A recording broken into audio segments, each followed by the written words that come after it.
आपके भेजे गए YouTube के ऊपर जो सवालात हैं उनको हम प्रोग्राम का हिस्सा बनाते हैं इस पार्ट में। महमल, आपसे सबसे पहला सवाल कामरान अहमद आपसे पूछ रहे हैं कि ईद पर पंजाब में ख़वातीन को हरासानी से बचाने के लिए लेडी पुलिस का एक खुसूसी स्क्वाड बनाया गया है। आपके ख्याल में एक ऐसा आइडिया है और ऐसे इकदाम क्या वाकई काम करते हैं, सिर्फ ये दिखावा है? अरीना, मेरे तो ख्याल में ये एक बहुत अच्छा इकदाम है और ये बड़ा पॉजिटिव इकदाम है और इवेंचुअली जो है इसके बहुत ज़्यादा फ़ायदे भी होंगे और आप ये देखेंगे। देखिए, जो आपको पता है कि पब्लिक प्लेसेस पे भी जो हरासमेंट होती है बहुत ज़्यादा होती है ख़वातीन की, और यहाँ पर तो खैर वर्क प्लेस हरासमेंट, और हमने तो इस तरह की बहुत सारी जो चीज़ें हैं वो आए दिन हम एक्सपीरियंस भी करते हैं, हम इसके बारे में सुनते भी हैं। तो एक चीज़ जो अच्छी होगी, और ये कोई खाली सिम्बॉलिक चीज़ नहीं है, मेरे ख्याल में तो प्रैक्टिकली भी इसका फ़ायदा होगा, क्योंकि आप देखें कि जब ख़वातीन पब्लिक प्लेसेस में हरासमेंट फेस करती हैं तो अक्सर वो पुलिस के पास जाने से या रिपोर्ट करने से घबराती हैं, क्योंकि उनको ये लगता है कि जो मेल पुलिस ऑफिसर्स हैं कहीं उनकी तरफ से भी उनको हरासमेंट ना फेस करनी पड़े। यहाँ पर बड़ा एक अनफॉर्चुनेट सी ये बात है, लेकिन ये सच है कि इस तरीके के भी मसाइल होते हैं। बिल्कुल होता है कि अगर कोई रिपोर्ट करने गया है कोई चीज़ तो उसके बाद उसी के साथ जो है वो पुलिस ऑफिसर्स, और फिर आपको पता है कि हमारे यहाँ के जो पुलिस ऑफिसर्स वो कई इस तरह की जो चीज़ें अपनी पावर का भी नाजायज़ फ़ायदा भी उस चीज़ का उठाते हैं, तो इसलिए वो एक खौफ भी होता है। तो जब वो अपने इर्द गिर्द ख़वातीन स्क्वाड देखेंगी तो वो कंफर्टेबल भी फील करेंगी कि वो उनको जाकर बता भी सकती हैं। फिर दूसरा ये कि बीइंग वुमेन में, हमने तो ये बात आपको याद है लीना कि हमने वुमेंस डे वाले रिपोर्ट कार्ड में ये बात डिस्कस भी की थी कि जब ख़वातीन लीडरशिप पोजीशन में होती है, जब ख़वातीन डिसीजन मेकिंग पोजीशंस में होती हैं, तो वो जो चीज़ जिस एंगल से देखती है या वो जिस तरीके से ख़वातीन के साथ उनकी सॉलिडारिटी होती है और वो जो फिर करती हैं एक्शन लेंगी उसके ऊपर, तो वो उसका एक इम्पैक्ट ही फ़र्क होता है। तो मेरे ख्याल में ये एक बहुत ही अच्छा इकदाम है। ऑल्सो ये ईद या फिर इस तरह के जो मौके होते हैं इसके ऊपर बड़ी अजीब किस्म की और जिस तरह की छेड़ाछाड़ी हो रही होती है और हरासमेंट हो रही होती है लड़कियों के साथ, आई थिंक ये एक लड़की की जो है ना वो फीलिंग्स को ज़्यादा अच्छी तरह से समझ सकती है। So that would be really helpful as well. Thank you so much Mahmal. हम भट्टी साहब से सवाल करते हैं। भट्टी साहब, आपसे अंजुम हिलाली पूछ रहे हैं कि तालीम मुकम्मल करने के बाद भी नौकरी नहीं मिलती, नौजवानों के मुस्तकबिल का क्या बनेगा? भाईजान, मेरे हिलाली भाई, हम तो मुल्क के मुस्तकबिल के बारे में परेशान हैं, लेकिन बहरहाल नौजवान भी मुल्क ही है और मुल्क का दूसरा नाम नौजवान है। तो इशू ये मेरे भाई, एक तो बहुत सारी लंबी डिबेट की जा सकती है पिछले 77 सालों में अपने ब्लंडर्स की और अपने निज़ाम तालीम की और अपनी डायरेक्शन की, ठीक है, लेकिन इसको शार्ट ये इसी में लाएं तो ज़्यादा अच्छा है कि प्लीज़ साथ साथ कोई हुनर सीखिए, किसी न किसी फील्ड में प्रोफेशनल ट्रेनिंग कीजिए, खाली डिग्रियां ना लीजिए। और दूसरी बात है कि कोई बिज़नेस, कोई अपने पाँव पर खड़ा होना। सरकारी नौकरी ये जो होती है ना, क्लरिकल नौकरी, इस चक्कर से निकलिए। यानी किस्सा मुख्तसर कि मैं देखता हूँ कि अगर एक क्लर्क की नौकरी आती है किसी सरकारी महकमे में 5 लाख दरखास्तें होती हैं, लेकिन कोई अच्छा प्लम्बर, कोई अच्छा इलेक्ट्रिशियन, कोई अच्छा साइंटिस्ट, कोई अच्छा कोई भी किसी फील्ड में वो नहीं मिलता। तो मेरे भाई थोड़ी सी डायरेक्शन चेंज कीजिए, अल्लाह फजल करेगा। मुश्किल वक्त है लेकिन अल्लाह फजल करेगा। ठीक है, बहुत शुक्रिया इरशाद भट्टी साहब। आसिफ बशीर चौधरी साहब, आपसे मलिहा बेग ने सवाल किया है कि इस्लामाबाद पुलिस में अफसरान की तरक्कियों को क्यों ज़ेर इल्तवा ये रहती हैं?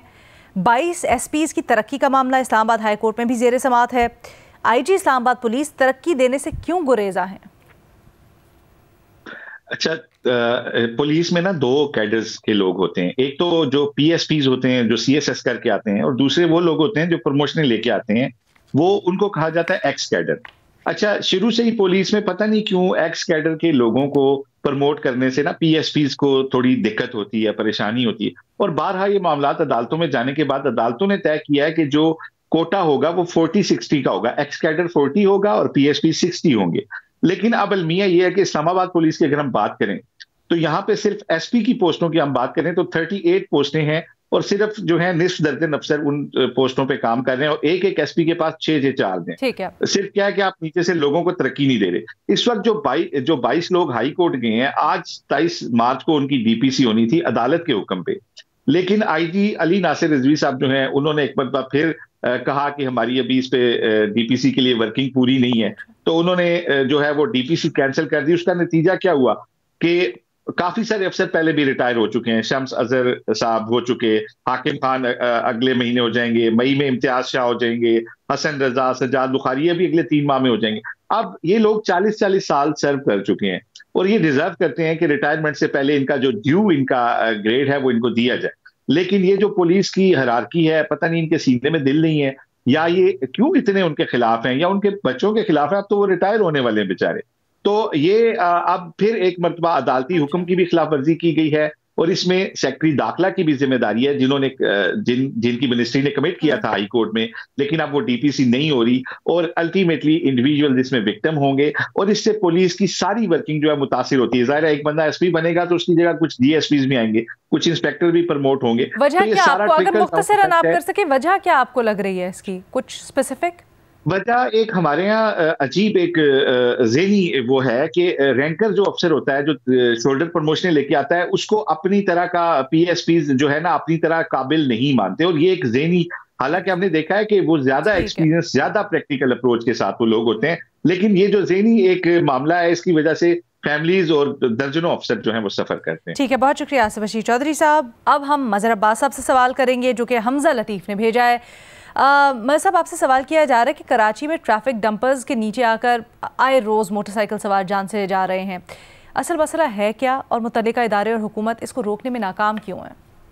देखिए हमजा, असल मसला ये है कि जब 1985 में बुशरा ज़ैदी वाला वाक़या हुआ था और उसके बाद जो सूरत हाल बनी थी तो बहुत सी तजावीज़ दी गई थी, रिपोर्ट्स बनी थी बाकायदा, उनमें से किसी एक भी तजवीज़ पर अमल नहीं हुआ। ये जो डंपर्स हैं या ट्रॉलर्स हैं, ये हैवी ट्रॉलर्स क्यों हैं?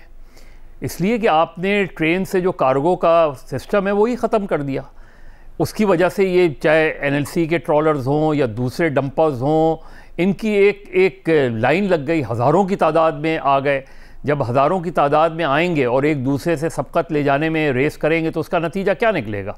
तो कार्गो को दोबारा शुरू किया जाए, ये सारे ट्रॉलर्स के जो पूरा जो सामान है ये कार्गो के थ्रू हो, ट्रेन के रास्ते वो आज भी वो पटरियाँ अपनी जगह मौजूद हैं। पहली चीज़ तो ये कि आप ट्रॉलर से निजात हासिल कर लेंगे अगर आपने कार्गो के थ्रू किया। दूसरा, वाटर टैंकर्स हैं। सवाल ये है कि वाटर टैंकर्स क्यों हैं? पानी, नलकों से पानी क्यों नहीं आता? वो चीज़ें जो वाटर टैंकर्स के ज़रिए घरों में पहुंचाई जाती हैं, वही पानी, ये वाटर बोर्ड किस मर्ज़ की दवा है? ये सारी जो आपकी सिविल गवर्नमेंट है, सिटी गवर्नमेंट है या प्रोविंशियल गवर्नमेंट है, ये किस लिए हैं? इसीलिए हैं कि ये पानी नलकों से आएगा, वाटर टैंकर्स ख़त्म हो जाएंगे। फिर तीसरी बात, ट्रैफिक मैनेजमेंट। ट्रैफिक मैनेजमेंट किसका काम है? ये सारा काम, चाहे वो लाइसेंस हो, फिटनेस सर्टिफिकेट्स हो, मोटरसाइकिल्स सवारों की एक लाइन में चलना हो, ये सारी चीज़ें मैनेजमेंट में आती हैं। तो ट्रैफिक मैनेजमेंट में नहीं है आपके यहाँ। तो हमारे यहाँ कराची में एक क्योस है, एक क्योस वाली सिचुएशन है।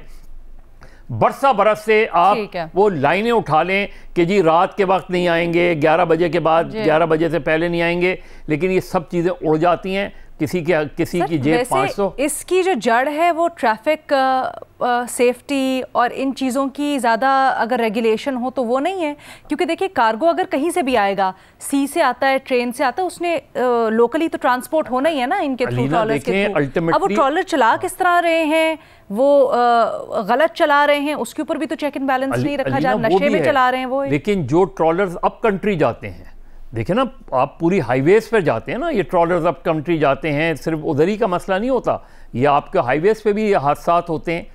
इसलिए सवाल ये है कि कार्गो सिस्टम से आपका एक दबाव कम होगा, चीज़ें दबाव कम होगा। तो प्रॉब्लम ये है कि हमारे यहाँ ख़ास तौर पे कराची, आप बाकी जगहों पे देखें फिर चीज़ें बहुत रेगुलेट हैं। कराची में तो ऐसा लगता है कि कराची में ट्रॉलर्स हो, टैंकर हो, गाड़ियाँ हों, सबको खुला छोड़ दिया गया है सड़कों में, और यही रेस लगती है उन डंपर्स और ट्रॉलर्स पे जो कंटेनर्स रखे होते हैं, उनको जिस तरह रखना चाहिए, जिस तरह वो लॉक होने चाहिए, उस तरह वो लॉक भी नहीं होते। तो इसी वजह से ये ट्रैफिक के हादसात में इजाफा हो रहा है। बिल्कुल सही, बहुत शुक्रिया मज़हर अब्बास साहब।